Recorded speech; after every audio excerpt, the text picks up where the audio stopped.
2014, we have been extremely cautious that banks remain stable.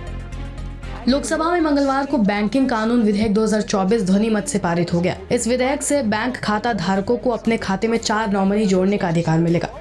इससे पहले वित्त मंत्री निर्मला सीतारमण ने विधेयक लोकसभा में पेश किया।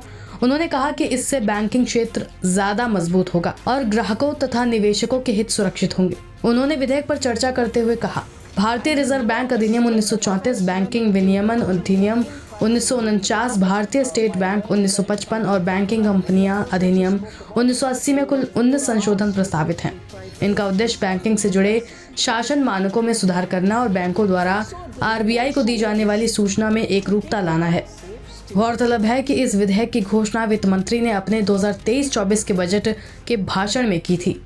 वित्त मंत्री निर्मला सीतारमण ने कहा, नए संशोधनों से बैंकिंग क्षेत्र में और अधिक मजबूती आएगी और ग्राहकों के हित सुरक्षित होंगे।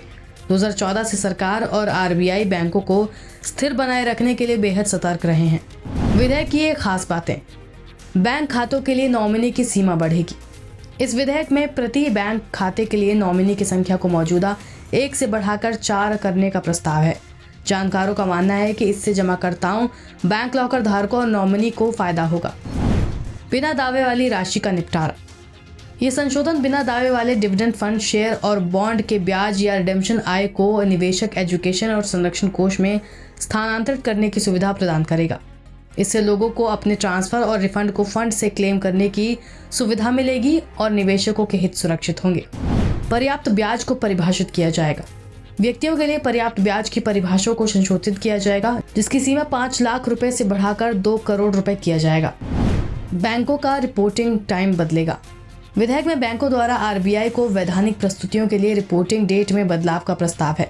रिपोर्ट अब पखवाड़े, महीने या तिमाही के आखिरी दिन जमा करनी होगी, जो कि मौजूदा शुक्रवार की समय सीमा को बदल देगा। यहाँ भी बदलाव होंगे। सहकारी बैंकों में निदेशकों का कार्यकाल 8 वर्ष से बढ़ाकर 10 वर्ष होगा। केंद्रीय सहकारी बैंक के निदेशक को राज्य सहकारी बैंक के बोर्ड में सेवा करने की अनुमति होगी। बैंकिंग संशोधन विधेयक में वैधानिक लेखा परीक्षकों का पारिश्रमिक तय करने में बैंकों को अधिक स्वतंत्रता देने का प्रावधान भी किया गया है। नोकझोंक भी हुई। विधेयक पर चर्चा के दौरान पूर्व प्रधानमंत्री इंदिरा गांधी पर भाजपा के संबित पात्रा की टिप्पणी को लेकर लोकसभा में सत्ता पक्ष और विपक्ष के बीच नोकझोंक हुई। पात्रा ने इंदिरा गांधी से जुड़ी 1974 की एक घटना का जिक्र किया, जिसका विपक्ष ने विरोध किया। वहीं कुछ विपक्षी सदस्यों द्वारा वित्त मंत्री की हिंदी को लेकर सवाल उठाए गए। इस पर उन्होंने पलटवार करते हुए कहा कि आप मुझ पर हिंदी नहीं थोप सकते।